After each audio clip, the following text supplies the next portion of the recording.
बस ये है कि एक दिन हमको जयंती में शामिल करना है कि बाबा तेरा मिशन अधूरा मिलकर पूरा कर देंगे। लेकिन उसके बाद से दिखता नहीं है कि बाबा साहब समता के लिए क्या कहे थे, बाबा साहब के उद्देश्य क्या थे।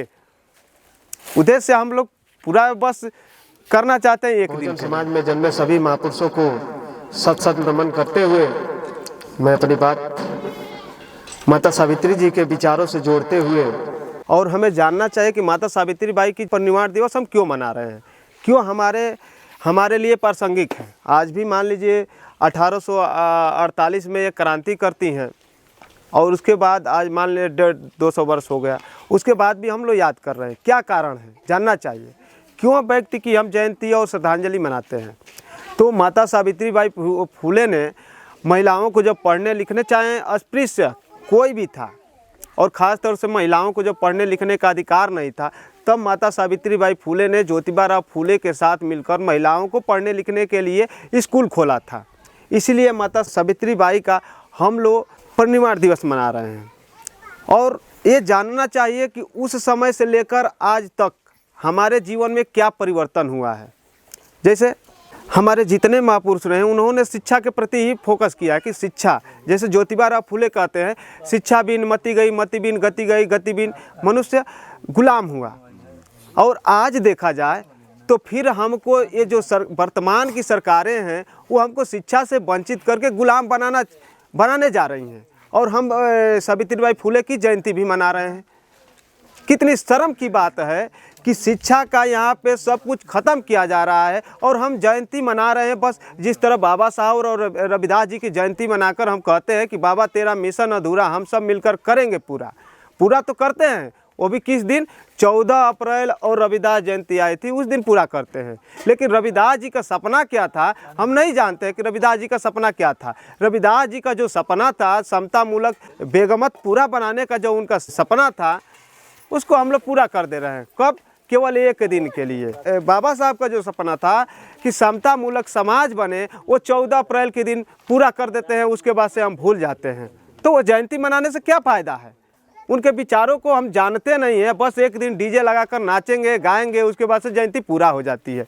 यही सपना था रविदास जी का और यही सपना था बाबा साहब का, यही सपना था ज्योतिबा फुले का। ऐसा नहीं था। आज हम आ रहे थे तो देख रहे थे कुछ बच्चे यहाँ पे गोली खेल रहे हैं और कहते हैं कि हमारे लोग नौकरी नहीं पा रहे, हमारा बच्चा ये चीज़ें नहीं कर। अरे जब शिक्षा ग्रहण करेगा नहीं तो कैसे नौकरी पा सकता है भाई? इसमें सबसे बड़ा कोई दायित्व है, किसी का दायित्व है तो गार्जियन का है। गार्जियन वो बताना ही नहीं चाहता है कि बाबू पढ़ेगा नहीं तो तुम कुछ हो ही नहीं सकते हो। और दूसरा से तुलना करते हैं कि वो उनका लड़का है वो डीएम कलेक्टर हो जा रहा है और आप पढ़ाएंगे नहीं तो कैसे हो सकता है। देखिए बहुत चीज़ें हैं। बाबा साहब का जो सपना था बहुत चीज़ें तो मिल गई। जैसे बाबा साहब उन्हें 18 मार्च 1956 को आगरा के रामलीला मैदान में कहते हैं कि मेरे जीवन राजनीति में प्रवेश करते समय मेरे जीवन के 3 उद्देश्य थे। पहला उद्देश्य था कि अस्पृश्यों के घर में शिक्षा का प्रवाह डालना, और अभी तक हम लोग को शिक्षा मिल रही है, सभी लोग जान रहे हैं। दूसरा उद्देश्य था कि राजनीति एवं सरकारी नौकरियों में प्रतिनिधित्व दिलाना, अभी तक मिला भी है। लेकिन जो तीसरा उद्देश्य था बाबा साहब का, जिससे समाज में समता कायम हो सकती है, जिससे एक मनुष्य स्वाभिमान से जी सकता है, वो था आर्थिक आंदोलन। जो बाबा साहब का था कि हर चीज़ों में अगर समानता चाहते हो तो आपको ज़मीनों का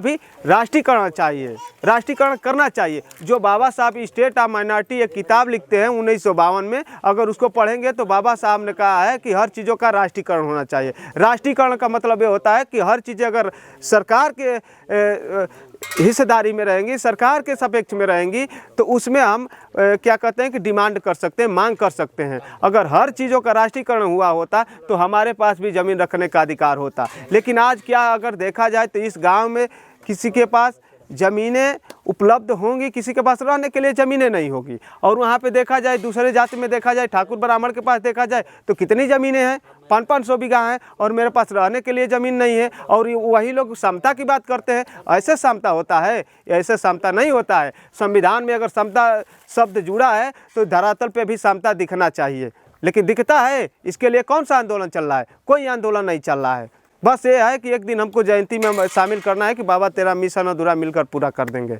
लेकिन उसके बाद से दिखता नहीं है कि बाबा साहब समता के लिए क्या कहे थे। बाबा साहब के उद्देश्य क्या थे?